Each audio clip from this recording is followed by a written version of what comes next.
Bueno, buen día a todas, a todos, a todes. En la clase del día de hoy tenemos un invitado que es el profesor Gastón Dykes, que además es profe de los últimos años, también estuvo en la materia. De alguna manera es el que mayoritariamente ha armado la materia, así que hoy lo hemos invitado en calidad de invitado, pero en realidad es prácticamente de la casa. Gastón hoy les va a estar presentando el trabajo con materiales didácticos que veníamos charlando en clases anteriores, es decir, cómo trabajar la ESI a partir de qué materiales. Él les va a exponer algunas cosas, después vamos a dejar unos minutos de preguntas, de conversación, como solemos hacer, y sobre el final vamos a indicar qué pretendemos que hagan para el trabajo final para acreditar el seminario. ¿Sí? Así que bueno, sin más preámbulos, Gas, te damos la bienvenida y te damos la palabra. Bueno, muchas gracias Cecilia, muchas gracias Silvia por la invitación. Es un lujo estar acá, como siempre. Y voy a hacer algo que es un bajón para la gente que vea esto grabado, pero a mí me sirve. Las personas que están conectadas ahora, me serviría un montón si me dicen siquiera por el chat en qué nivel del sistema educativo trabajan y si es en algún nivel en el que hay orientación por materia, en qué asignatura. Así yo más o menos pienso a quién le estoy hablando. Mientras yo voy a renegar con esta parte hermosa que es tratar de compartir pantalla. Yo te acabo de hacer anfitriona, así que deberías poder sin problema. A ver,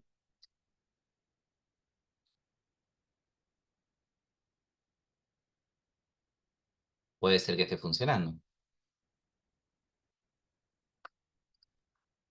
Se ve perfecto. Excelente.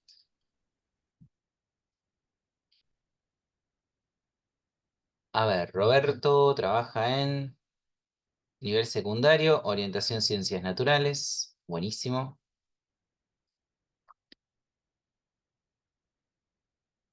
Y las otras dos compañeras, Abigail y Evelyn, si pueden decir en el chat en dónde trabajan.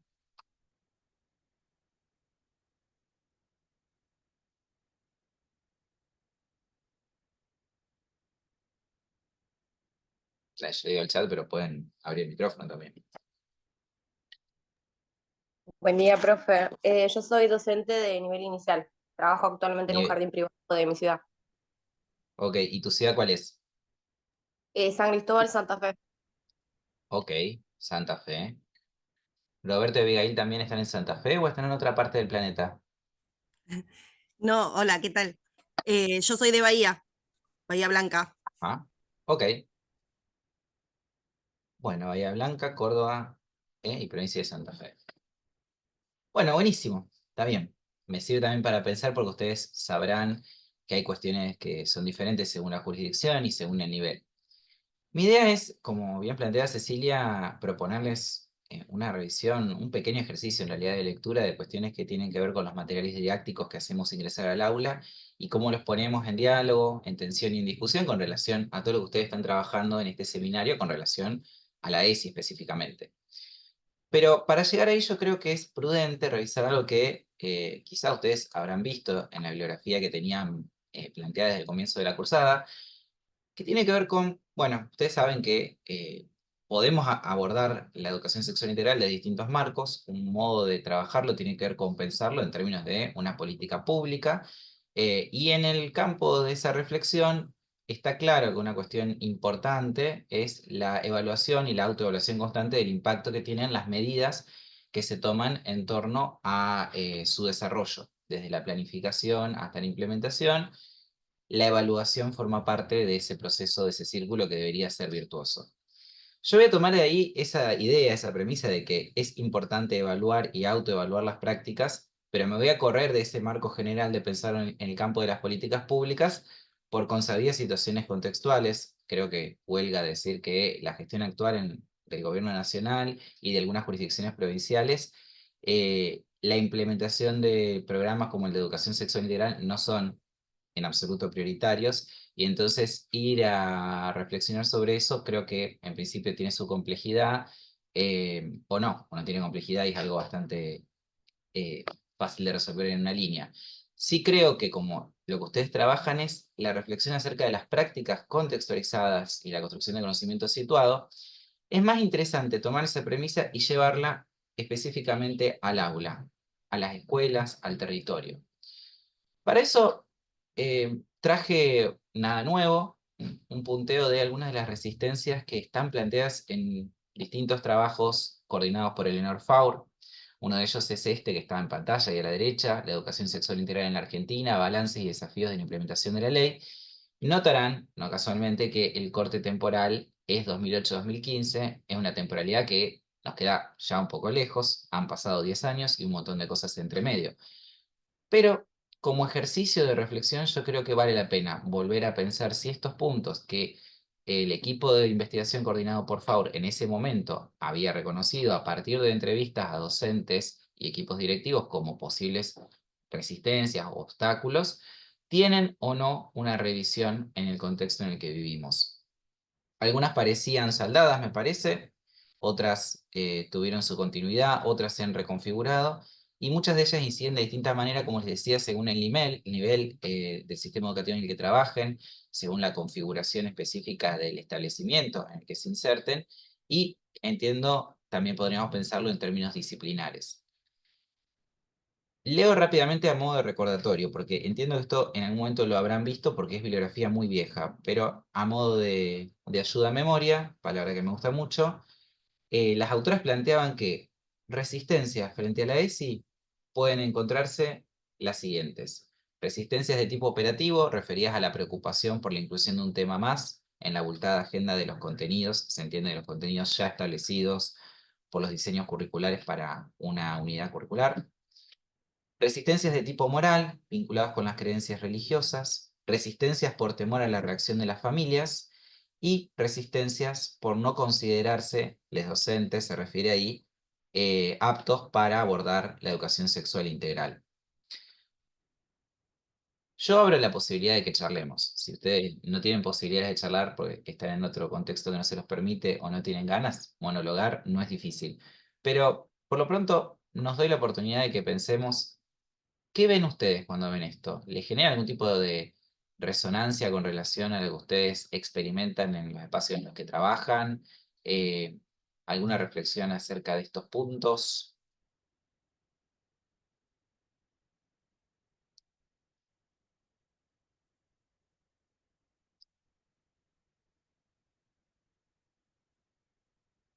Yo les veo escandalosa vigencia, aclaro mi perspectiva, pero ¿les escucho o les leo?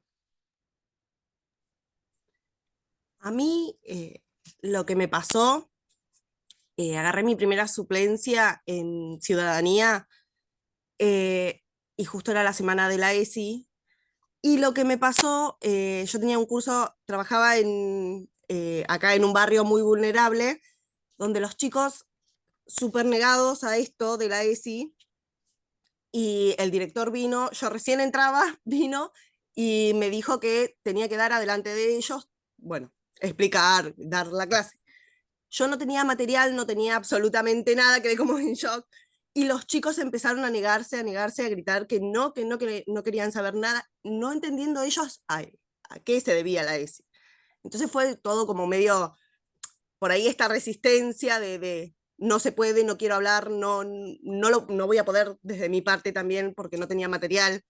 Fue bastante como chocante, digamos. O sea que en tu caso hay una demanda institucional por parte del equipo directivo, la resistencia vos la ves en el estudiantado sin demasiada claridad a cuál sería la resistencia. ¿Puedes Claro, indagar qué imaginario tienen sobre qué es la ESI, a qué era lo que le estaba generando ellos ese pensaban que pavor? solo se debía a lo sexual. Entonces no querían saber, les daba vergüenza, no querían, no querían, no querían. Cuando empezamos después a trabajar, empezaron a entender que no era solo eso y que, no, o no era eso, mejor dicho, y que había un montón de cosas que abarcaban y participaron un montón, trabajamos desde los juegos, entendiendo. Yo me acuerdo que les hice un juego de un semáforo donde iba dando situaciones y ellos empezaron a ver cosas desde lo cotidiano de ellos y después me terminaron pidiendo más seguir con el juego y entender esto, ¿viste? Como que estaban súper negados y que Los otros profes lo que le daban era lo que le había dado, lo que habían bajado línea y quedaba ahí. Entonces estaban como negados a esa parte. Es interesante, me parece muy interesante, porque también se me ocurre la situación contraria, que la veo en muchos lugares, en las que el reclamo por la ESI se reduce a lo biológico y la resistencia viene dada cuando uno intenta trabajar esas otras cuestiones que vos felizmente pudiste introducir ahí.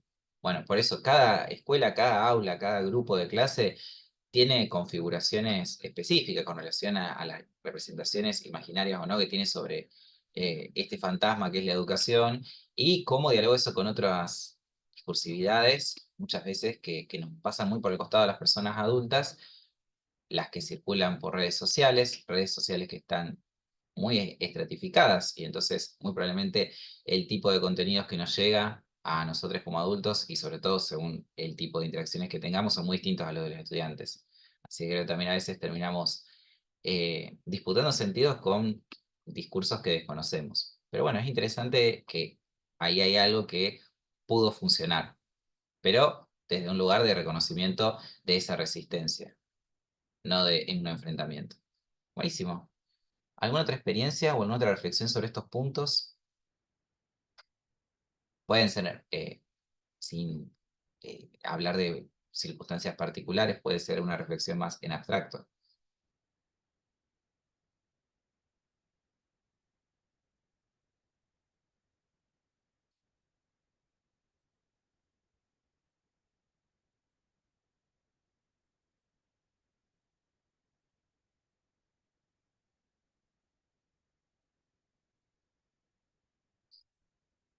Pues mire, es más o menos cómodo en el contexto. Supóngase, acá estamos en una unidad electiva, en una asignatura que se llama Currículum y Prácticas Escolares de Contexto, las cuales le ponen 2 puntos ESI y se supone que la gente que llega acá tiene ya una disposición a escuchar ciertas cuestiones sobre este tema. Pero cuando aparece el concepto de ESI en otros espacios, a veces genera ciertas alarmas. Y esto que yo veo en pantalla, creo que las que han tomado mayor efervescencia, al menos en los círculos en los que yo me manejo, yo trabajo fundamentalmente en nivel medio y en universidad en los primeros años de algunas carreras.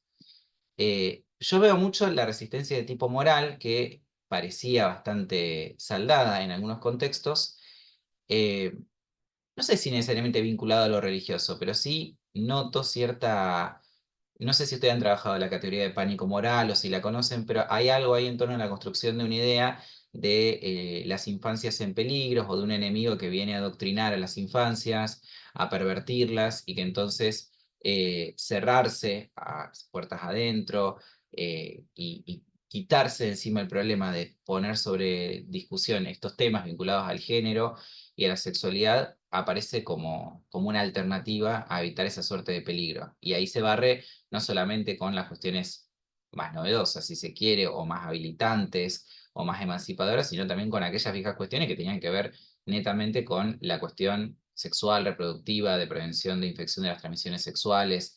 Es prácticamente indiscriminada esa cuestión. O un cercamiento de esas cuestiones a unidades curriculares como las ciencias biológicas. Y cuando escapan hacia las ciencias sociales, hacia las humanas o hacia el arte, ahí empieza a haber otros problemas o a sonar otras alarmas.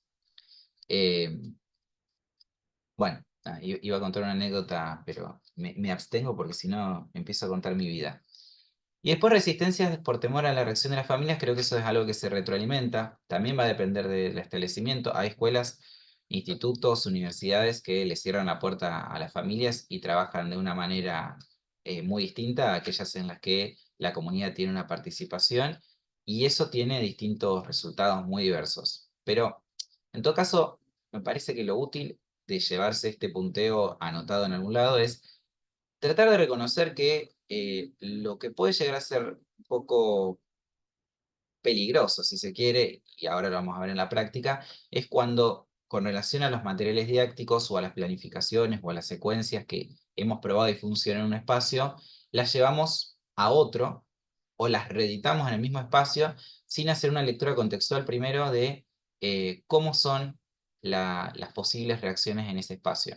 No es para estar todo el tiempo en alerta ni para estar todo el tiempo buscando innovar en lo que sabemos que funciona, pero sí revisarnos críticamente y revisar que muchas veces, siendo nosotros las mismas personas, trabajando en la misma escuela, dando el mismo tema, leyendo el mismo texto, de golpe hay algo del contexto que hace que esos textos, esos materiales, esas propuestas, sean recibidas de otra manera o signifiquen algo diferente a lo que significaban. Y ahí surgen resistencias que no siempre están fuera, muchas de estas resistencias son propias, porque esos temores hacen a la autocensura, hacen muchas veces a que limitemos las posibilidades de abordar ciertos temas o ciertos problemas, o seamos tan indirectos en su abordaje que finalmente nadie entiende bien de qué estamos hablando. Entonces, yo creo que ahí hay algo para seguir pensando y que no se puede una respuesta general, sino que hay que construirla en cada espacio.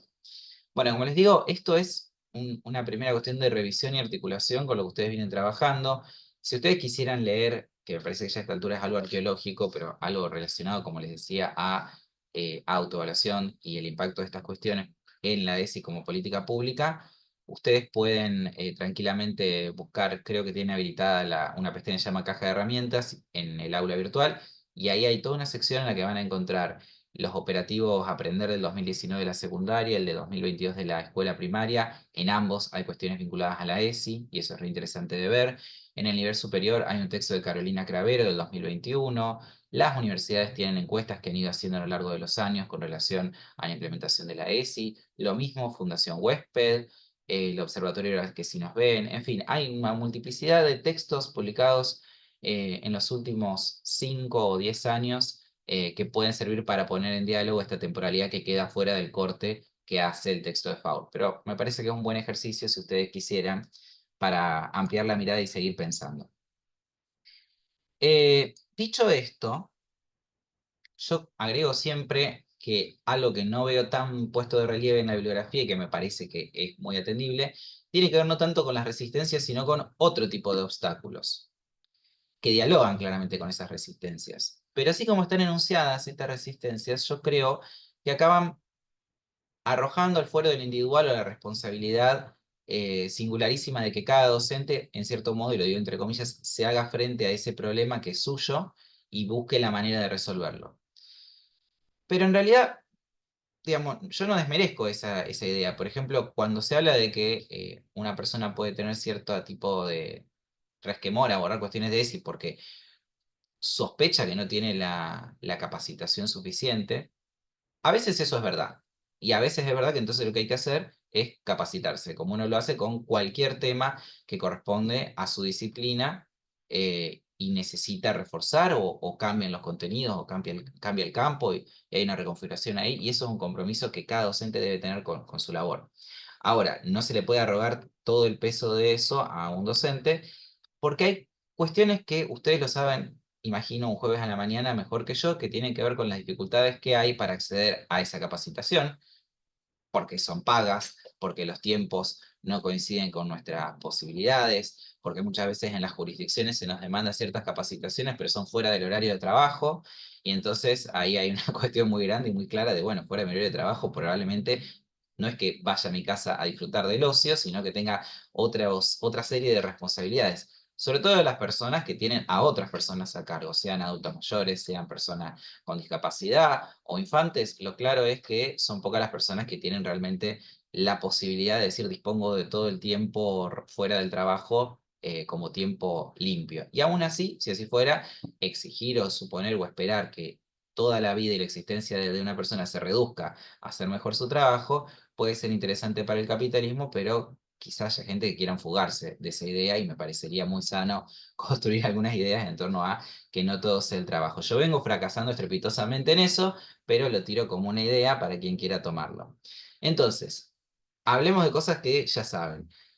La docencia es una carrera, una profesión maravillosa, pero está fuertemente atravesada por la inestabilidad y la sobrecarga laboral, no Un solamente en el ámbito del comentario, turismo. Gas, me Sí, meto, y es interesante pensar ahí los diferentes procesos y las decisiones, las intervenciones políticas del Estado en términos de los programas de trabajo con ESI. Uno puede ver si rastrea como, por ejemplo, hasta aproximadamente 2016, en muchas de las formaciones de ESI, por lo menos en jurisdicciones de Santa Fe y otras jurisdicciones del país, se daban las licencias para esos espacios de formación. Como cada vez más no se daban esas licencias y, por ejemplo, las últimas formaciones que son dadas por algunas jurisdicciones, inclusive son autoasistidas, entonces hay una pérdida del trabajo también en la formación, el enriquecimiento con el otro, que no se da, digo, eso también para pensar ahí cómo se va cambiando y cómo también digo, para la formación docente, para poder trabajar, para poder repensarse, para poder encontrarse con otros, digamos, no se dan tampoco las condiciones. Es cierto, yo pienso que ahí uno puede hacer paralelismo con lo que ha pasado en una temporada mucho más acotada con Ley Micaela, que justamente decanta en algo que termina, a pesar de la ley, no siendo obligatorio, siendo autoasistido y siendo efectivamente no hecho. En el caso de la ESI hay una temporalidad más dilatada en la que el resultado en este momento parece ser el mismo, con el agravante de que ahora directamente no hay oferta del Infod en torno a cuestiones de ESI. Existió, no sé si alguno de ustedes lo ha hecho, una actualización académica que terminó el año pasado, no el anterior, fue más o menos interesante, pero sí tiene esa cuestión de la mediación virtual y era enteramente asincrónica, con lo cual yo también creo que hay que pensar en que la inversión en este tipo de capacitaciones no puede dejar pasar por alto que la temática hace que si no hay posibilidades de encuentro y conversación, todo se diluye en una cuestión individual, con la que nos quedamos en casa reflexionando con nosotros mismos y sin posibilidad de construir algo nuevo con otros. En el caso de las escuelas, eso es un problema, porque justamente las experiencias más interesantes aparecen por esa sinergia que hay cuando encontramos otras voces, incluso voces con las que no estamos de acuerdo, y aprendemos a negociar, a lidiar y a tramar alianzas dentro de los espacios en los que trabajamos.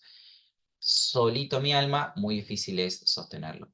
Bueno, e insisto, ahí también hay que pensar la falta de espacios de coordinación en las instituciones, de personas que sean referentes efectivamente y que lleven adelante acciones de transversalización de la ESI. Eh, y bueno, cuestiones que son mucho más básicas, que es que todo lo anterior viene antecedido por la cuestión salarial. Todos salimos a trabajar más y trabajar más supone mayores dificultades para decir, bueno, me siento a planificar, me siento a proponer un nuevo ejercicio y ahí aparece, como les digo, el problema de qué hacemos con los enlatados de terceros o propios. Cuando digo enlatados, por las dudas me refiero a algo empaquetado que ya está armado, incluso que tiene su fundamentación, sus objetivos, sus actividades, el tiempo que tengo que disponer para cada cosa, el QR para el video, y entonces yo lo llevo al aula y lo arrojo y vemos que sale. Pero lo digo desde una honestidad intelectual, porque todo esto es para decir, lo que vamos a charlar a continuación sobre los materiales didácticos no desatiende ni pierde de vista esta realidad. El compromiso efectivo que supone la tarea docente y los obstáculos reales concretos que no son individuales, que son estructurales con relación a nuestras condiciones de trabajo. Bueno, y ahora valoren el esfuerzo en hacer un PowerPoint. Eh, Bueno, nada, esta es la escena un poco que retrataba Abigail hace un rato, ¿no? La escena de hoy hay clase de ESI. Yo esto lo traigo solamente porque soy malo y quiero recordarnos que esto a veces aparece. Eh, es cierto que hay jurisdicciones e instituciones en las que se plantea la semana de la ESI, la jornada de educar en igualdad, o cuestiones que están muy buenas para apuntalar el abordaje de estas cuestiones. El problema es cuando queda circunscripto solamente a ese día o a esa semana y luego durante todo el año lo que continúa es algo que da la espalda a esas cuestiones. Lo pienso también en términos de que en ocasiones el abordaje de esas propuestas eh, no mira, que creo que también la categoría, no me cabe duda de que la han trabajado, el currículum oculto. No miran quizá las omisiones que hay en ese desarrollo y sobre todo no miran las cuestiones que hacen a la vida escolar, a lo que ocurre después, porque a veces es, bueno, conceptos o categorías que podemos estudiar o formulaciones, bueno, qué es el género, qué es la sexualidad, esta idea, si se quiere, bueno, Cecilia en particular me ha escuchado quejarme siempre toda la vida de esto, de los glosarios y de, bueno, agarro conceptos y definiciones, las aprendo de memoria, hago una trivia maravillosa, armo un Kahoot o lo que tengan ganas, y entonces después puedo reducir la cuestión de la ESI a verdadero o falso, a un multiple choice, que está bien, yo no digo que eso no esté bien, pero me parece que lo que puede no estar del todo bien es cuando nos satisface decir, bueno, el estudiantado aprende la diferencia y son peritos clasificadores de género y saben 500 géneros y saben los marcos normativos y tal, pero después le levantás la carpeta a un estudiante y lo que tiene dibujado abajo es un pene o comentarios racistas, xenófobos, o hace una caricatura de la profesora de francés, hipersexualizándola y tratándola de prostituta. Todo lo que estoy diciendo son cosas que me han pasado en los últimos 15 días, no es que hablo desde ejemplos inventados. Entonces, el idilio a veces de qué lindo que salió la semana de la ESI, a veces no atiende cómo se distribuyen después en el espacio de los pasillos, de los patios, cómo se organizan los recreos, los comentarios que los mismos adultos hacemos con relación a las personas en función a su género. Un compañero mío que en algún momento lo cargué todavía sigue haciéndose burla de sí mismo porque él decía que, ¿cómo era la frase? Lo dijo separado en su discurso, pero yo después se lo uní y dije, sos una basura. Dice, las chicas son muy estudiosas, los chicos inteligentes. Yo, "Nah, no seas así, yo no puedes decir eso. Retírate ahora mismo". Bueno, por suerte una persona que tiene escucha y que cuando pudo ver lo que estaba diciendo, se empezó a reír de eso y quedó casi como un chiste de su propio sesgo, ¿no? Entonces, digo, bueno, esto de pensar hoy clase de ESI puede tener esa trampa y puede tener además el gran desafío de que se levanten todas las alarmas y que los estudiantes digan no queremos ESI, como relataba recién la compañera, sin saber de qué estamos hablando.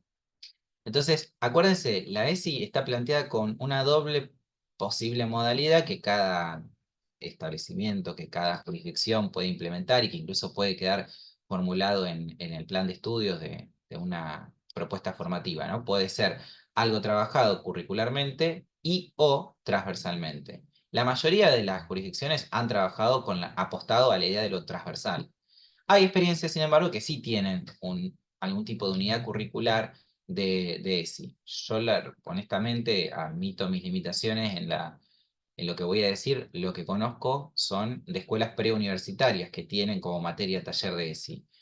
No estoy tan al tanto en las provincias, pero posiblemente haya habido alguna experiencia de ese tipo. Pero me estoy refiriendo a materias que funcionan como tal, que tienen una nota en la libreta, que tienen evaluaciones, que tienen un docente a cargo, con los mismos derechos, la misma carga horaria que sus colegas y que no lo hacen por fuera de, bueno, de la estabilidad laboral que da la docencia.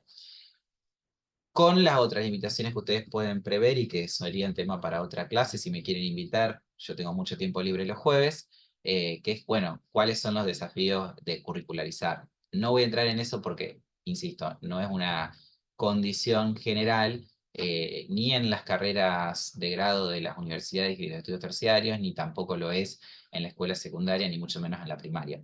Son casos muy específicos pero muy interesantes en función de qué pasa cuando la ESI es objeto de evaluación, cuando es una materia. Pero ya que no es así la realidad en la mayoría de los lugares, si pensamos la ESI como transversal, pensar hoy clase de ESI, de pronto un poco de ruido nos tendría que hacer. Y además, como les digo, ahí aparece la figura de algún vedor, alguien que llama la atención sobre eso sin lugar a dudas. Otros interrogantes, a ver si les parece que podemos avanzar un poco más en la propuesta pensando a partir de esto. Bueno, la primera un poco ya está falseada por lo que dije. ¿Hay clases de ESI específicamente? Entiendo que no, que la ESI debe ser una propuesta para revisar nuestros contenidos, nuestros abordajes, nuestras intervenciones en la escuela o en la universidad o en donde fuere, y no un tema o un contenido específico. ¿De dónde saco los materiales para trabajar? Y ahí es hacia donde vamos ahora, que es a pensar, bueno, ¿puedo tomar los materiales de cualquier lugar? ¿O qué criterios tengo que tener para seleccionar esos materiales? Si puedo producir mis propios materiales, es genial, he soñado. Ahora, también eso requiere un tiempo y muchas veces la necesidad de alguien más que mire eso. Siempre es una buena idea, ustedes lo sabrán, cuando arman clases, consultarle a otras personas qué les parece lo que estamos pensando, porque a veces pensamos mal, o a veces pensamos algo que puede tener repercusiones, sentidos o respuestas que no son las que prevemos. Y eso está bien y hay que exponerse a eso, pero poner a prueba antes de llevar a clase alguna de esas ideas con colegas puede ser algo muy útil, sobre todo si son personas que tienen un recorrido más o menos similar al nuestro. Y después, esto me interesa más, inclusive, hay textos de ESI, para ESI, sobre ESI, hay textos inocentes, hay textos peligrosos, y en estas tres no daré cátedra porque tengo mis dudas acerca de qué respuesta tendría que dar. Pero de nuevo, si alguien tiene algún... Ah, se sumó gente nueva. Hola, gente nueva. Si alguien tiene algún comentario o alguna reflexión al respecto, alguna experiencia, alguna inquietud que le desvele, pueden abrir el micrófono o escribir en el chat.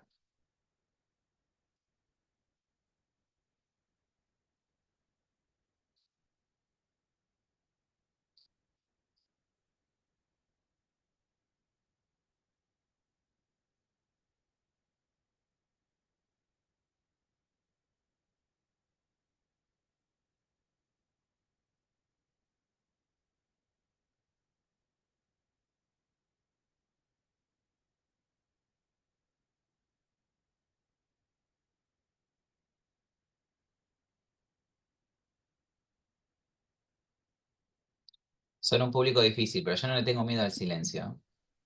Profe, nosotros, por ejemplo, en el nivel inicial trabajamos con este El de cuadernillo referentes, sí. está adaptado para el nivel inicial y bueno, por lo general la complicación más que nada tiene que ver por el lado de las familias que se ven medios a que no quieren que enseñen esos contenidos.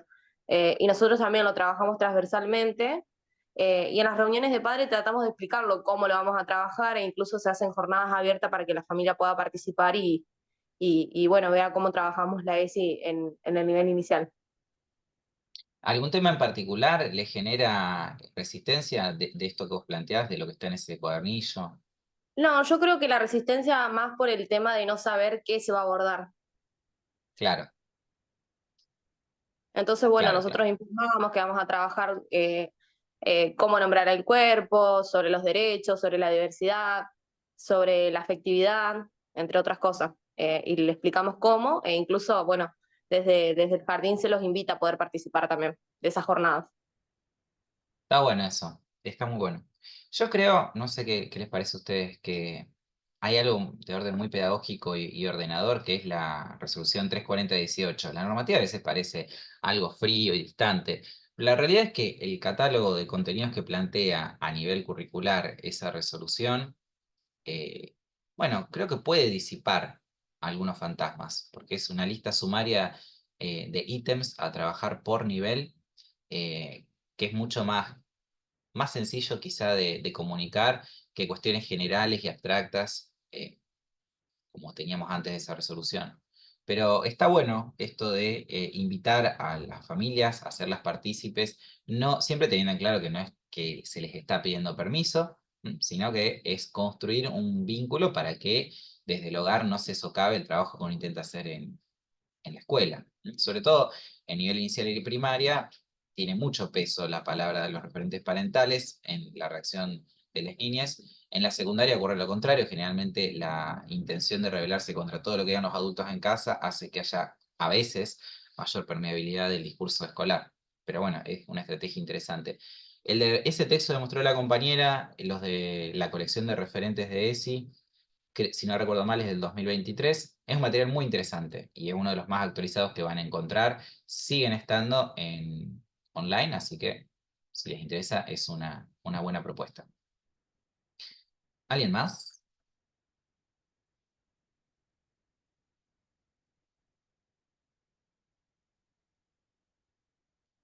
Mientras alguien más piensa su intervención, yo les voy a leer porque no sé si les dije que soy profesor en letras, además de especialista en cuestiones de género, y a la gente de letras le gustan mucho las citas, así que les voy a leer una cita de Deborah Britzman, que dice así: la sexualidad no es un problema, es un lugar al cual los problemas se fijan o se adhieren.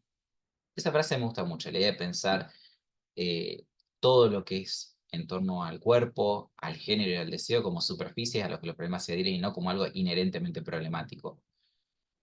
Y la otra cita de Britzman que me interesa es cuando se incorpora cuestiones vinculadas a la sexualidad al currículum escolar, el lenguaje del sexo se vuelve un lenguaje didáctico, explicativo y por tanto desexualizado.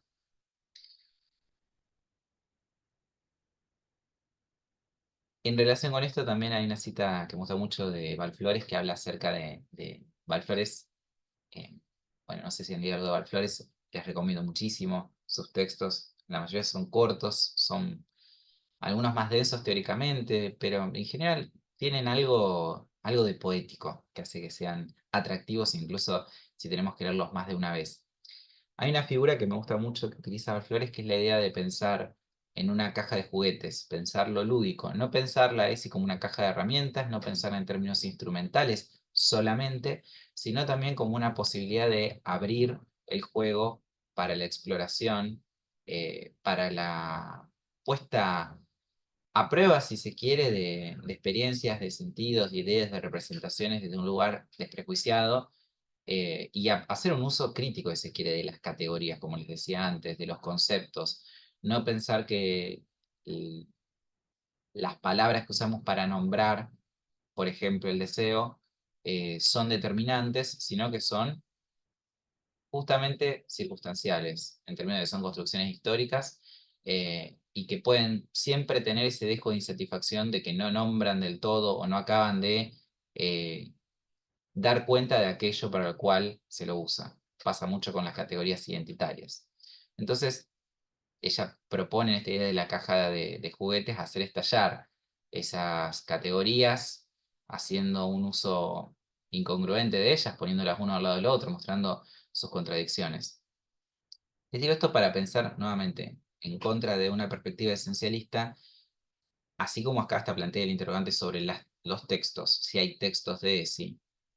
Bueno, ¿qué es lo que se le proyecta sobre esos textos, sobre esas materialidades, sobre esas superficies? ¿Qué problemas se adhieren sobre las discusiones que traen?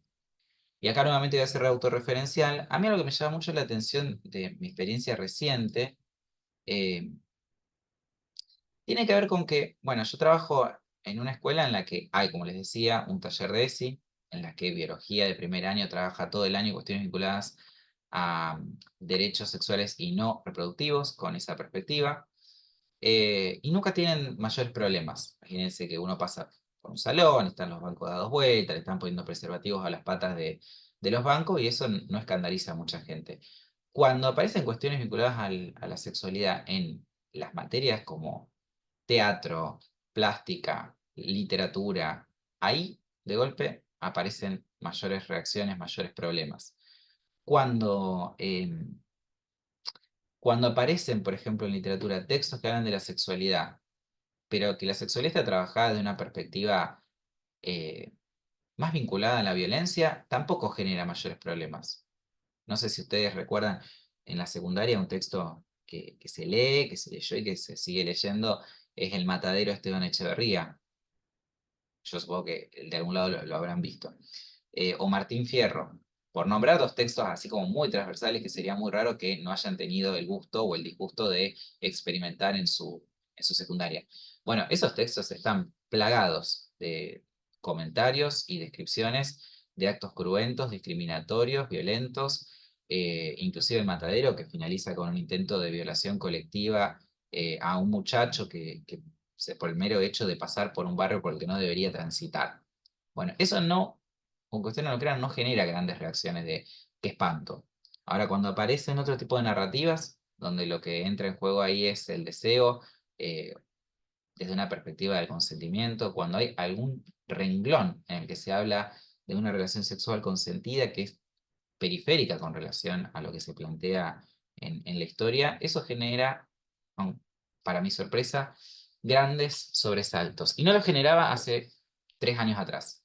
Mismos textos, mismo nivel del sistema educativo, mismos docentes, eh, mismas palabras, otros sentidos. También habrán visto con relación a esto lo que ha ocurrido con, porque dimensión mediática tuvo, la cuestión de la colección de libros enviados a las bibliotecas en provincia de Buenos Aires, en particular con un libro que se llama eh, ah, el de Dolores Reyes, Como tierra, Come come Tierra, tierra. exacto, Come Tierra.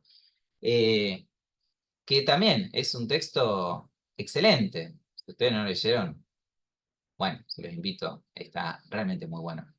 Y efectivamente yo tengo una hipótesis que es fácil de probar, que lo que genera mayor incomodidad o lo que ha generado alertas ahí tiene que ver con que lo que aparece es en media página, en un párrafo, una relación sexual consentida, encima de una clase social con entramados de sentido que son distintos a la moral hegemónica que intenta imponer el discurso oficial. Entonces, digo, ¿no? Esto de pensar esencialmente o sin una perspectiva histórica o acrítica las categorías, los conceptos y los textos asociados a esto es un problema. Bueno, esto ya lo dije, es una cita también muy linda de López Louro que tiene que ver con extrañar el currículum y con pensar que en respuesta a lo que decíamos antes, no se trata de necesariamente introducir temas nuevos a nuestras asignaturas, sino de repensar esos temas, ver cómo están configurados, qué relaciones establecemos entre ellos y cómo hacemos al acceso al conocimiento en nuestras aulas. Pero la cita la dejo porque si no después me retan de que hablo mucho. Entonces, vamos a lo que nos compete. Sabemos entonces que desde una perspectiva situada, en una situación habitual de aula, en la que somos docentes con una elevada carga horaria y una baja paga, nos encontramos ante el desafío de cómo hacer para transversalizar la ESI. Sabemos que hay de distintas capas geológicas, de distintos momentos de la historia, materiales que han sido producidos y que están disponibles en Internet, ahora un poquito menos accesibles, pero están disponibles en Internet. Y el desafío me parece es, si no tenemos siempre la posibilidad de pensar, wow, algo de cero, ¿cómo hacer para negociar con aquellos recursos que ya están disponibles, para refuncionalizarlos, para adaptarlos, para adecuarlos, para volver a pensarlos en nuestras aulas? A veces eso es tomar el texto interesante que vi en tal manual, o en tal secuencia didáctica y cambiarle las consignas. A veces es, bueno, estas consignas me gustan, pero cambio el texto. A veces es, bueno, esto está pensado para tal materia, pero yo lo puedo pensar para la mía. Y yo voy a mostrar solamente dos ejemplos que me interesan. Bueno, dos ejemplos que también posiblemente hayan visto alguna vez. Lo que estamos viendo en pantalla es una de las primeras páginas de una revista, de la revista ESI para charlar en familia. Yo no sé si esto lo han visto, lo recuerdan, es un material del año 2011. Ese material tuvo una altísima difusión, llegó a todas las escuelas de todo el país. También hay que decir que en muchas escuelas a lo largo del país, esas cajas quedaron cerradas por años y luego se convirtieron en basura o en algún proyecto de papel maché de educación artística. No todas las escuelas los distribuyeron, pero sí fueron enviadas a todas las escuelas con la intención no de ser trabajadas en el aula, sino efectivamente de distribuirlas para que llegaran al hogar de cada niño, niña o adolescente. Uno de los temas que trabajaba, como notarán acá, tiene que ver con las diferencias corporales entre varones y mujeres, y está esta lámina en la que dice lo siguiente. Espérenme que estoy sin los lentes, pero la idea es que hay distintas partes del cuerpo, que algunas se ven a simple vista y otras no. Plantea entonces la distinción entre órganos genitales externos e internos. Y esta es la parte que me interesa. En los nenes se ven el pene y el escroto, que es la bolsita que contiene los testículos. Y en las chicas, la vulva. La vulva está formada por pliegues de piel que forman los labios mayores y menores. Bueno, el lenguaje de esa revista, justamente como está pensado para un material de difusión, notarán que no utiliza siempre terminología absolutamente técnica, conviven conceptos como pene, escroto y vulva con descripciones del tipo bolsita. Yo en otros momentos traigo esto para pensar también lo que aparece al costado, que es el cissexismo y el binarismo. Estos sesgos, ustedes creo que han trabajado mucho cuestiones vinculadas a adultocentrismo. Estos son otros dos sesgos que uno podría pensar. ¿Qué pasa cuando lo único que llevamos al aula son láminas de este estilo, donde damos por sentado que, bueno, en una superposición o confusión entre género y sexo, solamente habría 2 configuraciones corporales, lo cual ya tiene el problema de dejar fuera a todas las genitalidades de las personas intersex, que no necesariamente se definen en estos términos. Pero también tiene el problema de, por lo finito del recurso, dejar fuera la diversidad corporal, que es algo bastante más fácil de visibilizar en otros contextos. La idea de solamente 2 sexos, traducidos a 2 géneros, con una perspectiva en ese sentido binaria y complementaria. Bueno, esto de todos modos es un texto del 2011. Acuérdense que el contexto del 2011 es, en muchos sentidos, esta revista fue un gran material y una gran puerta de entrada para llevar discusiones al menos, no para clausurarlas, sino para abrir el panorama. Tiene una reedición esta revista, y esto sí se los traigo con un poco más de foco porque no es algo que haya tenido tristemente tanta difusión como aquella, entre otras cosas porque hasta donde yo sé estuvo publicada en PDF, no sé si una tirada en papel, si hubo tirada en papel, yo no la llegué a ver. Un material del año 2021 se llama Revista ESI para charlar en familias, y ahí tengo un error de tipeo porque justamente la diferencia es que le agregaron la S a familia. Bueno, mala mía, imaginen esa S porque es importante en torno a la redefinición que hacen de eso. Piensen también todo lo que ocurre a nivel normativo y a nivel discusión social en torno a ciertas conquistas normativas y de derechos entre el 2011 y el 2015. Por ejemplo, Ley de Identidad de Género, si ustedes vieron alguna cronología de las conquistas de estos derechos, saben que es una ley que se sanciona en el 2012. Ley de Matrimonio Igualitario había sido sancionada en el 2010, muy reciente para esa revista del 2011, y ahora vamos a ver que de todos modos está contemplada en esa publicación, lo cual, si se quiere, es un acto de coraje. Pero para el 2021 hay un montón de cuestiones que han pasado, como las que podemos referir en términos de leyes, pero me parece mucho más importante no quedarnos con una enumeración de conquistas normativas, sino también pensar todas las discusiones que se habilitaron y también la transformación de nuestras relaciones interpersonales a partir de las redes sociales. Cuestiones que, insisto, tampoco podemos abarcar aquí ahora, pero que hacen a cómo repensamos esa propuesta para el aula. En esta reedición del 2021 aparecen las partes del cuerpo, ya no nombradas como las diferencias entre varones y mujeres, lo cual quizá dé la perspectiva de una mayor apertura.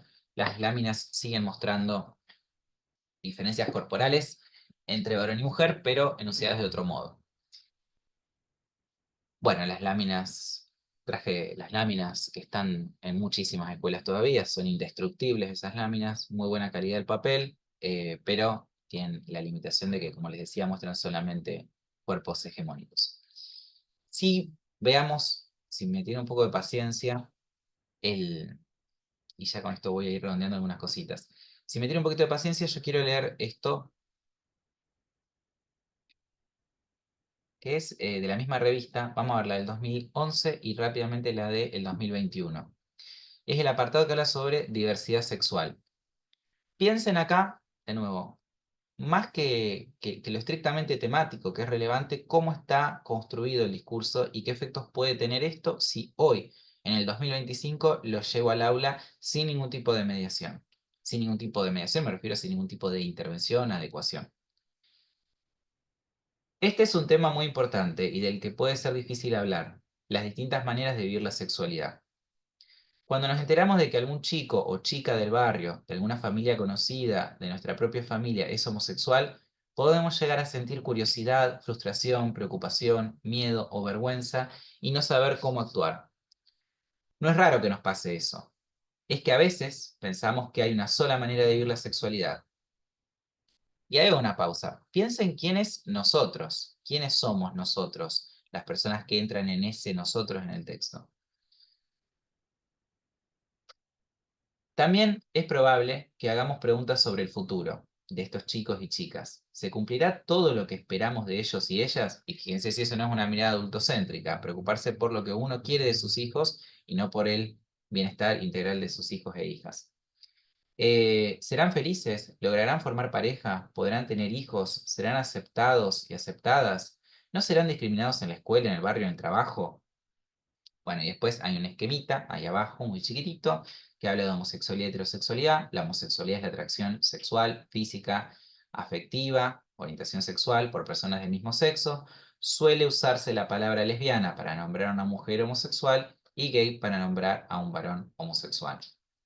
Y el otro lado termina diciendo esto: si en nuestras familias hay una chica lesbiana o un chico gay, es importante el apoyo, la ayuda y la compañía. Muchos y muchos jóvenes viven el ser gays o lesbianas con sufrimiento, con humillación debido a comentarios que escuchan en contra de la homosexualidad, chistes, insultos, etcétera, por parte de gente cercana. Esta violencia hace que vivan un aspecto importante de sus vidas en soledad y que no se animen a contar lo que sienten a sus amigos y amigas, vecinos, educadores, familiares, por miedo a ser rechazados. Entonces, las familias podemos enfrentar miedos, inquietudes, dudas, colaborar para que nuestros hijos e hijas sean más felices. ¿Cómo? Diciéndoles que se animen a confiar en nosotros, sin miedo al rechazo, demostrándoles todo el apoyo y comprensión para afrontar la vida y acompañarlos en su condición, sea cual fuese, colaborando para que sean felices sin que tengan que alejarse de la familia, demostrándoles que los amamos. Si se animan y quieren, ¿qué les parece? ¿Hay alguna de estas cuestiones que les haga ruido, además de las que yo señalé, que muestren que este texto haya quedado viejo, aunque sea interesante el abordaje y haya sido en cierto modo revolucionario cuando fue publicado? ¿Qué cosas ven ahí?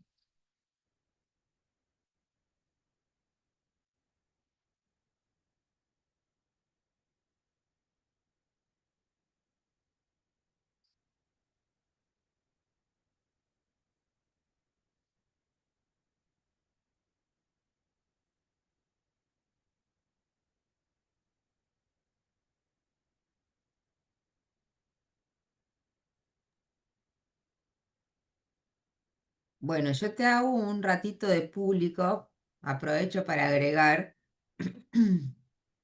que pensaba un poco, Gas, en lo que venías señalando en los materiales, eh, un poco esto, ¿no? ¿Quién enuncia lo que se está enunciando y quiénes son los otros del enunciado, digamos, ¿no? También esta lógica de que algo malo va a pasar y nos preguntamos qué les va a pasar, podrán tener hijos, serán aceptados. ¿Qué implica también ese posicionamiento desde un lugar ético, ¿no? Digo, ¿a quién se le pregunta eso? No, no se lo está preguntando como qué hacemos para no hacerlos sentir mal, no hacerlos sentir discriminados y también siempre desde lo otro, ¿no? Esos otros. Sí, además creo que en eso estoy muy de acuerdo con vos, sobre todo porque quedan las preguntas planteadas y no hay ahí una refutación de esas preguntas. O sea, yo creo que está bien aceptar los temores, las ansiedades, pero hacer algo con eso. Y eso al menos pasa en las clases. Si abrimos el espacio para movilizar ciertas cuestiones y después no las abordamos de alguna manera, no las acompañamos, no hacemos un seguimiento de esos sentires, bueno, no estamos haciendo mucho. Y acá me parece que esas preguntas terminan reforzando esas ideas, como decir de que algo malo va a pasar, y que Sí, en y todo la caso es idea reducción de también, daños. claro, también esa idea del otro como la elección de salir de la heteronorma, digamos, con la potencia de un destino de infelicidad, digamos, que implica salir de la heteronorma, ¿sí? Ser discriminado, bueno, digo, ¿qué hacemos como sociedad para que eso no se dé? Digo, que eso no está trabajado. Y por otro lado, la idea, digo, por eso es 2011, hoy creo que, si bien en otros lugares etapa, pero hay otras discusiones de, bueno, cuando pensamos en homosexualidad, pensamos en gay, lesbiana, digamos, digamos, ¿dónde está toda esa panoplia de elecciones, diversidades que nos habitan y que están en las escuelas y están en los estudiantes, digamos, que tiene que ver con lo social, digamos, que, que están y que estamos en toda la sociedad, entonces tiene que ver con todas las diversidades, no es, bueno, solo la homosexualidad y ser gay y lesbiana. Bueno, digo, es mucho más complejo para pensarlo. Sí, sí, la dimensión social y política ahí queda tanto desdibujada. En esto de quién le habla a quién, de todos modos recuerden que esto es un material pensado para las familias, para la familia en la edición de 2011, para las familias en la de 2021. está bien, entonces, y es distinto a que si le hablase a un estudiante, eso también hay que tenerlo en cuenta si no lo lleva al aula. Pero yo pienso a qué familia le habla y desde qué familia se construye ese supuesto, ¿no? Ese sobreentendido. Está hablando de las familias heterosexuales. Está asumiendo, si se quiere, y voy a ser muy malo, que las familias son mamá, papá y los dos hijitos, el nene y la nena. Estoy siendo brutalmente malo y simplista porque me corre el tiempo. Uno podría ser más amable y entrar por otro lado, pero básicamente ocurre eso. ¿Quiénes se hacen esas preguntas? ¿Quiénes tienen esas ansiedades? Hay familias que no están constituidas, y las había en el 2011 y las había antes también, que no estaban configuradas desde la matriz heterosexual. Entonces, supónganse, la persona que es criada por un abuelo o que tiene dos tíos, lo crían dos tíos que son muy amigos, que no blanquean que son pareja, pero son muy amigos de toda la vida. Y bueno, ahí ese tipo de preguntas, esos temores, esas ansiedades adquieren otros sentidos, otras configuraciones o no aparecen. Entonces, hay algo ahí también de, si se quiere como política pública, del Estado dándole a las familias heterosexuales. Cambia un poco en la del 2021.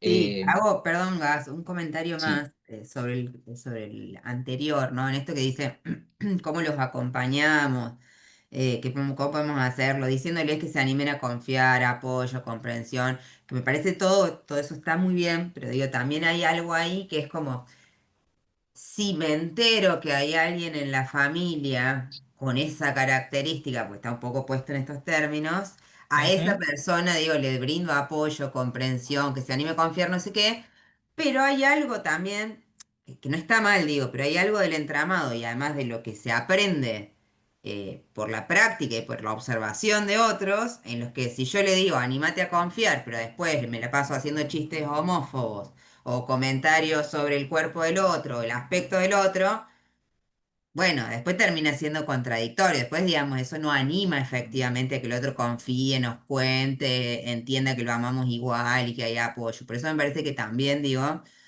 está bueno lo que, no es que esté mal lo que plantea ahí, pero que no se acompaña solamente con cuando nosotros nos dimos cuenta que fulanito se podía llegar a sentir mal. Porque cuando te diste cuenta de eso, ya pasó un montón también, digo, ¿no? claro.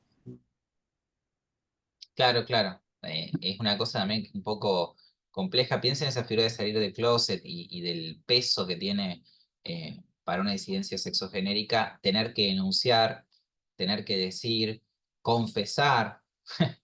Eso que acá incluso está planteado, fíjense, con la palabra condición, que es una palabra que ha sido muy cuestionada en el campo de los estudios del género porque ha tenido siempre una fuerte carga asociada a la medicina y a la patologización de las identidades. Sí, claro, ante la revelación me demostraré compasivo, pero mientras tanto, como decís Ceci, está todo ese disciplinamiento previo que es, no me lo cuentes, porque el chiste homofóbico con alguien que es gay o lesbiana en tu familia es no me lo cuentes. Insisto, tengan paciencia, pues estamos acá tratando de comprimir en muy poco tiempo otras cuestiones que son mucho más complejas. En el 2021 hay cosas que son interesantísimas. Fíjense también la diferencia de las imágenes. Aparece la ley de identidad de género. Un poco confusa igual esa aparición ahí porque aparece la ley de identidad de género para hablar de la sexualidad y no del género. Bueno, eso, pero está bueno. Y dice, las personas tenemos diferentes identidades y distintas maneras de expresar el cariño y el deseo sexual. Por eso hablamos de diversidad sexual. A las personas nos suelen atraer afectivamente otras personas, pero no siempre esa atracción se da de la misma manera. Por eso hablamos de orientaciones sexuales. Podemos orientar nuestro deseo, por ejemplo, hacia personas de género diferente, heterosexuales, hacia personas del mismo género, gays, lesbianas, y hacia personas de ambos géneros, bisexuales. Noten, por ejemplo, ahí el cambio del concepto de sexo a la palabra género y ya no el presupuesto de la heterosexualidad como el grado cero y lo otro como un desvío, como una alternativa, como una fatalidad, sino como parte posible dentro de ese espectro que es la diversidad sexual. Sobre el concepto de diversidad uno podría también hacer muchas críticas, pero es congruente al menos con lo que está planteando ahí. Alguna vez nos preguntamos por qué una pareja mujer y varón puede ir por la calle de la mano sin ser mirado o discriminada. Es una pregunta que no siempre nos hacemos porque gran parte de la sociedad piensa que la sexualidad como si la heterosexualidad fuera la única manera posible de relacionarse. Bueno, Me parece que es interesante esos corrimientos que hace, me parece de nuevo que ese nosotros está repensado, no se presupone que la persona que vaya a leer este material necesariamente tenga tales o cuales ansiedades. Y en cambio, en la otra parte, de la parte derecha de la pantalla, donde se pasa más a una cuestión esquemática de cómo acompañar, dice, si enfrentamos nuestros propios miedos, inquietudes y dudas, podremos colaborar para que sean más felices, más libres y felices. Y ven que ahí el foco es nuestros propios miedos, no esa condición amenazadora o lo que siente el otro. Acompañando con procesos y decisiones, colaborando para que conozcan sus derechos, albergando y evitando que tengan que alejarse de la familia, demostrándoles nuestro amor y generando la confianza necesaria para que sepan que pueden contar con nuestro apoyo. Bueno, esto lo muestro, además de plantear los riesgos de tomar algo de cualquier época y decir, ah, mira, acá hay lo que está de si es cortito, habla del tema y está bueno. Este trabajo de traducción que el mismo Estado ha hecho en la reactualización de esos contenidos, lo puede hacer uno como docente, tomando un material que nos parece útil y, obviamente, nunca ser chanta, nunca plagiar, sino decir adaptado de y la fuente bibliográfica, todo lo que ustedes ya saben y corresponda. Pero no significa que tengamos que utilizar un material que fue pensado en el 2011 para otros interlocutores desde otro lugar en nuestras clases sin ningún tipo de adecuación o mediación. Se puede retrabajar, se puede reformular y esto puede llevar menos tiempo y menos riesgos de derivas de tiempo y de esfuerzos que si tuviéramos que pensar un material desde cero. Muy rapidito, muy a la velocidad de la luz, muestro esto. Este es un texto que también es muy conocido. No estoy trayendo nada nuevo, como verán, traigo todas cosas viejas. Un texto de María Elena Walsh del año 76. Es un poema, si bien después ponen pausa, esto queda grabado, pueden leer el poema, lo pueden googlear. Está buenísimo el poema para trabajarlo. Yo lo que quería mostrarles acá rápidamente es cómo el mismo material disparador puede servir para distintas secuencias y cómo a veces el abordaje que hacemos de esas textualidades puede neutralizar la potencia emancipadora que éstas tienen. Hay un texto de publicación reciente que hace justamente un trabajo de literatura y ESI, y a lo largo del texto uno puede ver que es literal, literatura y ESI, no hay cruces. Cada capítulo tiene al comienzo los contenidos que serían propios de literatura y aparte los contenidos que serían de ESI, y de nuevo piensen ahí la ESI como contenido. Y al final de cada capítulo hay una página de un resumencito teórico de lo que se trabaja de literatura y un resumencito teórico de ESI. Cuando se plantea un ejercicio, bueno, a lo mejor después la integración viene en la parte didáctica del ejercicio. La mayoría son ejercicios de completamiento, de cuadros comparativos. Hay otros, es cierto que avanza el libro y hay otros ejercicios más reflexivos que son interesantes, pero insisto, el tema acá es el criterio docente de selección. Si yo elijo solamente extraer de un manual esto y pienso la actividad solamente en torno a esto, y me parece que es, bueno, resolutivo porque a lo mejor tengo... a mí me pasa este año, en un curso tengo 37 estudiantes y tengo más ganas de llorar que de dar clases cuando entro ahí, porque es muy difícil congeniar 37 subjetividades adolescentes. Entonces, está la seducción de que estos materiales pueden ser como, bueno, minimizo el tiempo de ronda, de discusión colaborativa y cada grupito o cada persona hace en su carpeta de esto completa. Es fácil corregir, ver si lo hizo, si no lo hizo. eh, pero bueno, insisto, todo tiene su costo y su beneficio. Acá, si se fijan a la derecha, me parece muy divertido incluso el ejercicio porque en esta exigencia didáctica y esquemática, eh, hay una consigna que plantea separar cuestiones que son del orden de los mitos o de los tabúes y cuestiones que son propias del conocimiento científico. El cuadro así está divino. El problema es que es a partir de un poema, que después lo pueden leer, insisto, con tranquilidad, un poema de María Elena Walsh, que da para muchas otras cosas, y que es imposible para mí, como adulto, les juro, saber cuál es la respuesta correcta. Porque fíjense, yo tendría que encajar en esas dos columnas estos conceptos. Cuentos de cigüeñas. Bueno, yo eso lo pondría, vayan haciéndolo ustedes y vean si coinciden conmigo. Lo pondría del lado de mitos y tabúes. Se supone que las cigüeñas no son conocimiento científico. Semen, placenta y embrión, lo pondría del lado del conocimiento científico. Escuela, Bueno, dependerá de la escuela. Uno tiende a pensar que va al lado del conocimiento científico. Freud, rara la secuencia. Vamos para el lado de la derecha, conocimiento científico. Monjas. Y ahí, no sé, ¿las monjas son un mito? Yo creo que las monjas existen, no son un mito, como los dragones, como las hadas. Monjas tienen una existencia, aparte es re interesante la subjetividad de las monjas, las relaciones de las monjas con su cuerpo. Yo no diría que son un mito, ni tampoco un tabú. Pero bueno, puestos a elegir, tengo 2 columnas y va a haber una única respuesta correcta, que va a ser la virome roja de mi docente que pondrá bien o mal Juancito. La moral, ¿es un mito o es un conocimiento científico? La moral es la moral, no es un mito. Una mujer recatada, ¿es un mito? ¿La mujer recatada? ¿O es un conocimiento científico? Bueno, a eso voy. A veces el afán de simplificar y de reducir y decir, bueno, tengo efectivamente la necesidad de pensar algo para 37 pibes que se portan mal, necesito que se sienten y hagan algo y no solamente leer el poema mientras hay gente que no me está escuchando o alguien que está trepado al ventilador. Yo, por ejemplo, empiezo todas las semanas en otro curso que no son 37 leyendo un poema. Bueno, pues Yo quiero intento decir eso que para con... mí Freud es un mito. Yo, que lo quiero mucho, es un mito, no es un conocimiento científico. Bueno, lo dijo una psicoanalista, no lo dije yo. Yo ahí no me metí. Lo dijo la psicoanalista. Lo dijo el psicoanalista Eh, y quedó grabado. Pero bueno, ven, yo solamente quiero mostrar eso, no es una crítica al material. Yo digo que el material puede tener sus aspectos positivos y negativos. El problema es que hago cuando yo selecciono, extraigo eso o tomo eso como un modelo de ejercicio de ESI porque lo vi en un libro de ESI. Último material que muestro y me callo. Eh, También, cosas viejas. Últimamente estuve limpiando mi casa, tengo muchas cosas viejas. El, bueno, también un cuento muy clásico, a lo mejor lo conocen, si quieren participar por el chat y decir sí lo conozco, no, no lo conozco y lo voy a leer el fin de semana.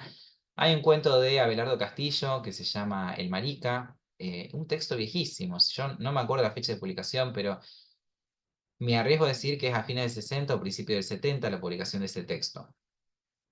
Bueno, se publicó en una revista, circuló, no sufrió la censura ni el escarnio público, no, nada, Abelardo Castillo no tuvo mayores problemas por esto. Ahora sí tuvo problemas una docente en Rosario, esto es del diario Clarín, 1998, fíjense, denuncian a una profesora por difundir el cuento El Marica. Se lo dio a leer a sus alumnos de tercer año. Y los padres la denunciaron al Ministerio, el Ministerio de Educación Provincial, inició un sumario, el autor Abelardo Castillo dijo que el planteo estaba fuera de época. Bueno, que reviva Abelardo Castillo a ver qué piensa ahora de Cometierra. Eh, Digo esto porque, no sé, no pude rastrear qué le pasó a esa maestra, no está nombrada, porque todo es tan turbio, esto de que la sexualidad es una superficie sobre los problemas que se dieron, que hasta resguardaron el nombre de la maestra corruptora de menor. No tengo idea de quién es, no hay manera de saber, yo no pude saber quién era. Eh, pero bueno, es interesante eso, que una persona le haga un sumario por leer un cuento que, hola, ¿qué tal? Fíjense a la derecha el otro que muestro. Cuadernillos de ESI. Estos son los del año 2010, 2011, si no recuerdo mal. Ahora estoy un poco perdido, pero son del Programa Nacional de ESI.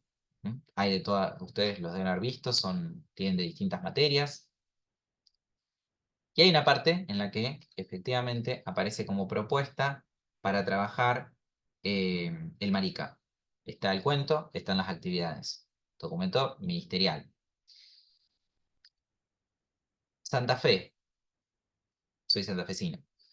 En el año 2017, la provincia de Santa Fe aprueba un diseño, bueno, a la par de su diseño curricular, aprueba para el nivel secundario lo que se llamaron los núcleos interdisciplinarios de contenidos. Su implementación fue, bueno, moderada, tirando a nula. No, hubo un gran empuje en su momento al impulsar esto. Después no, al menos en los territorios que yo conozco, no permeó demasiado, pero es un documento interesante, trabaja con distintos ejes para articular con distintas asignaturas y propone lecturas. Para trabajar vínculos violentos, uno va a ir a ver qué textos propone el Ministerio de Educación de la provincia y se encuentra con, oh sorpresa, el marica de Abelardo Castillo. Era del 61, miren. Bueno, digo esto pensando en que lo dije muchas veces, que un texto se resignifica, que en algunos contextos puede generar escosor, en otros momentos puede ser muy aceptado, en algún momento puede ser propuesto incluso por una dependencia ministerial para el abordaje en las escuelas. Cuando son esos momentos hay que aprovechar. Y esto lo digo como estrategia docente y política. Cuando son esos momentos y cuando no lo son también hay que aprovechar. Porque todo lo que está publicado bajo el sello del ministerio, el programa de ESI o que está en un diseño curricular, es un poco más sencillo de respaldar ante colegas, ante familias, ante un emisme, ¿sí? Elegir un texto que de alguna manera aparece en alguna de estas esferas nos da un respiro. Decir, bueno, la decisión no la tomé yo, esto en algún momento vino dado o impulsado por lo más oficial, que es justamente el Estado, que como política pública impulsa o promueve ciertas lecturas, que es el mismo argumento por el cual la gente termina leyendo a Martín Fierro, a pesar de que tanta gente se aburra con un texto tan maravilloso, ¿sí?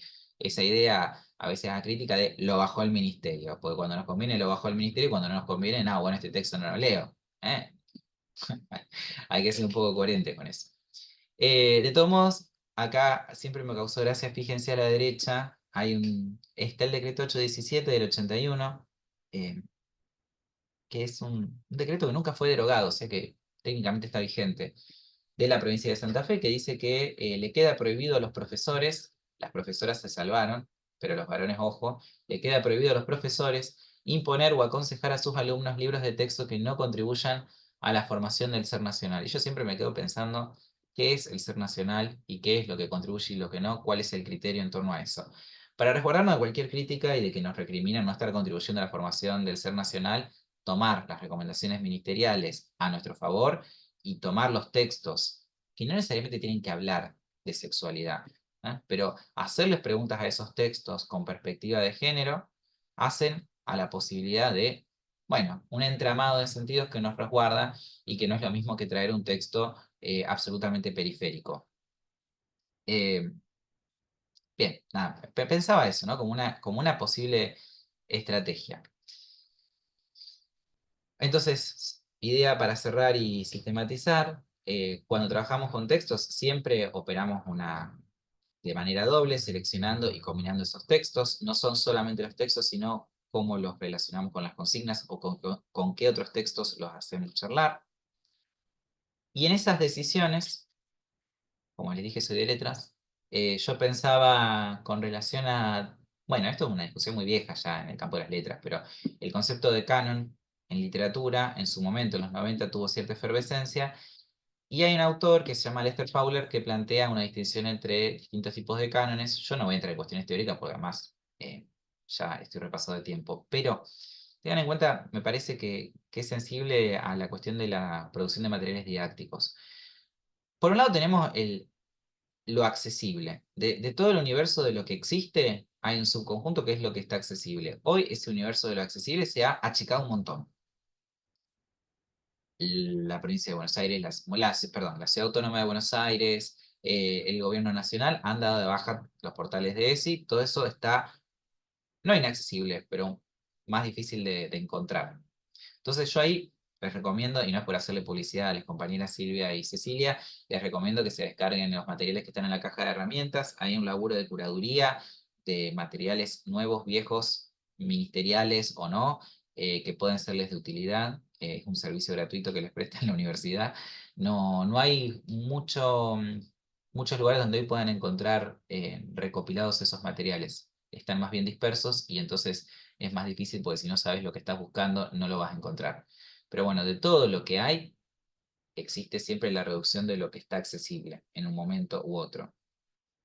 Y después las negociaciones que hay entre el gusto personal nuestro y el de nuestros estudiantes, ¿sí? A veces también fallan algunas propuestas que hacemos porque trabajamos temáticas o con materiales que nos parecen interesantes, que nos interpelan a nosotros en tanto adultos, y vuelvan a pensar ahí lo que trabajaron sobre adultocentrismo, pero son totalmente intrascendentes o indecodificables para estudiantes. Y yo, además de la crítica a los glosarios, tengo mi crítica insistente a las propuestas de trabajar. Esto funcionaba re bien antes, pero para mí muy de modé. Pensar una secuencia de ESI con las publicidades. Salvo que uno lo piense en perspectiva histórica, ahí está bueno. Pero por lo que les decía antes, la estratificación que hacen las redes sociales de los consumos culturales hacen que no sea la misma potencia que tiene esa actividad. Antes, cuando la gente se sentaba alrededor de la mesa y ponía Tinelli a las 10 de la noche y todos miramos las mismas publicidades, bueno, tenía un sentido trabajar las publicidades. Hoy las publicidades que vemos dependen de nuestra edad. A mí me aparecen todas que tienen que ver con mi edad. Literalmente dicen, si tenés tal edad, que no la pienso decir acá porque va a quedar grabada, si tenés tal edad te vendemos la mopa. ¿Ustedes se piensan que a un chico de 14 años le aparece la mopa? Entonces, el estereotipo de género alrededor de la mopa es una cosa para trabajar con la gente de mi edad, ¿no? No tiene lugar. Y a la par, hay muchas cosas que no se disfrazan de publicidad, y lo son, y sí afectan a nuestros estudiantes. Piensen en las adolescencias, en la pubertad, las cuestiones que tienen que ver con los cripto bros o con la idea de ser exitoso, sos un tonto si no trabajás, y a las chicas las cuestiones de skincare, ¿sí? Hay una segmentación muy fuerte por género, por edad y por clase, que estaría bueno trabajar. Pero si yo me quedo pensando en aquello que me gusta y que me interpela a mí y no veo cómo el mercado desagrega eso en otros sectores, bueno, me voy a quedar hablando solo. Bueno, y eso en diálogo, como les decía antes, con las esferas oficial y con los estudios de género que podemos pensar en el campo de lo crítico. Entonces, al momento de seleccionar, yo creo que hay que tener en cuenta estas cuestiones. Bueno, por último, solamente una cita más de Valflores y les dejo lugar a las chicas que seguramente tienen novedades para ustedes que les van a gustar un montón. La escuela es una fábrica de ordenar pasiones, un ordenamiento que desapasiona, contra la lógica de un saber explicativo, al saber interrogativo de una pedagogía queer, busca perforar el orden de las pruebas y certezas de cientificidad con el tajo especulativo de la duda, de la conjetura o bien de la utopía. El modelo de educación sexual propuesto de una pedagogía queer o antinormativa exige mucho más o algo diferente que una explicación de parte de los profesores. Los profesores y maestres precisan preguntarse cómo su contenido pedagógico afecta la curiosidad del o la estudiante y sus relaciones con ellas, y estar dispuestos a estudiar la postura de sus escuelas y a ponderar cómo esa postura puede impedir o hacer posible los diálogos con profesores y estudiantes. Desvincularse del orden de la explicación como modelo canónico de la enseñanza nos demanda como docentes estar preparados para la incertidumbre de nuestras indagaciones y crear las oportunidades para explorar la extensión y los sorprendentes síntomas de nuestra propia ansiedad. Pero juntamente con el análisis de por qué la sexualidad es tan difícil de ser discutida en el contenido escolar, también se hace ineludible construir una disposición de parte de los docentes para el desarrollo de nuestro coraje político, en una época en que parece no ser tan popular suscitar interpelaciones y cuestionamientos radicales sobre el cambiante conocimiento de las sexualidades y los estilos corporales. Esto significa que la sexualidad está estrechamente sujeta a la capacidad de la libertad, así como los derechos civiles, entre otros tópicos. Subrayé dos palabras para terminar, porque me parece que hoy más que nunca hay una cuestión que se juega en torno al coraje político, político no en términos partidarios, sino en términos de posicionamiento crítico frente a las utopías que queremos construir y al mundo que queremos que habiten las personas que vienen adelante, detrás nuestro. Y libertad, pues me parece que no es una palabra que tengamos que regalar tan fácilmente. La verdadera libertad y la verdadera emancipación no puede venir dada a, a costa de cercenar el acceso al derecho a la educación sexual integral. O al menos eso es lo que me parece. Podemos, como siempre, discutirlo cuando ustedes quieran. Total, me buscan en redes sociales, acá viene la parte de policía, me buscan en redes sociales y me dicen, no, no estoy de acuerdo, sí estoy de acuerdo. Bueno, perdón por la extensión. Le cedo la palabra a las compañeras. Bueno, muchísimas gracias, Gas. Muy, muy claro, como siempre. Me parece un gran aporte también para poder pensar no solamente los materiales con los que trabajamos, sino desde qué posición trabajamos esos materiales, ¿no? Desde dónde estamos enunciando lo que enunciamos. Me gustaría dar 5 minutos o por lo menos preguntarles si tienen dudas, si tienen consultas, y si no, vamos a pasar a la explicación del trabajo final.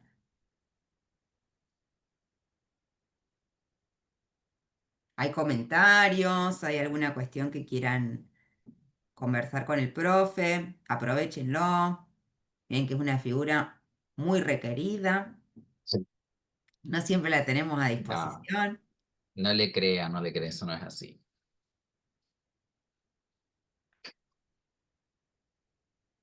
Bueno, si les parece, cerramos acá. Le agradecemos mucho a Gastón, te agradecemos mucho que hayas venido, Gas. Ahora nos vamos a quedar charlando un poquito del trabajo final. Lo que yo voy a hacer es, lo dejo también a esto grabado, es cortar ahora la grabación para que esto que es la clase quede en la pestaña de clase. Y voy a armar otra grabación con la explicación del trabajo final, porque después el trabajo final va a estar en una pestaña especial que se va a llamar trabajo final. ¿Sí? Aprovecho también para decir en el cierre de la clase que por favor, lo digo para quienes están presentes y para quienes vean después, revisen que cuando tienen que hacer las entregas de las tareas, las hagan en los lugares adecuados. Ha pasado que en la clase pasada, en vez de participar en el foro, que era el foro de preguntas y respuestas para la actividad, han puesto, no sé por qué, muchos de ustedes las respuestas en el foro de consultas. Recuerden que en cada clase hay un foro que es para la actividad, en el caso de que haya actividad, y en todas las clases hay foros de consulta. El foro de consulta es para consultar cosas de la materia o del contenido o del operativo, pero es de consulta, no es para entregar. Sobre todo porque esos foros permanecen permanentemente abiertos y las actividades no. ¿Sí? Los foros de actividad se cierran en el momento en que se cierra la actividad, entonces eh, se hace complicado porque después tampoco ustedes van a poder ser calificados en la libreta de calificaciones. Por esta misma razón, aclaro también por acá que la libreta de calificaciones la ocultamos directamente porque a partir de ese tipo de intervenciones queda anulada la posibilidad de que se arme una libreta de calificaciones porque se ha intervenido en un foro que no está para calificar. ¿Sí? Así que no se guíen por la libreta de calificaciones, de hecho no la van a ver seguramente, porque al haber intervenido en otros foros, la libreta de calificaciones ha quedado, digamos, sin sentido como tal. ¿Mm?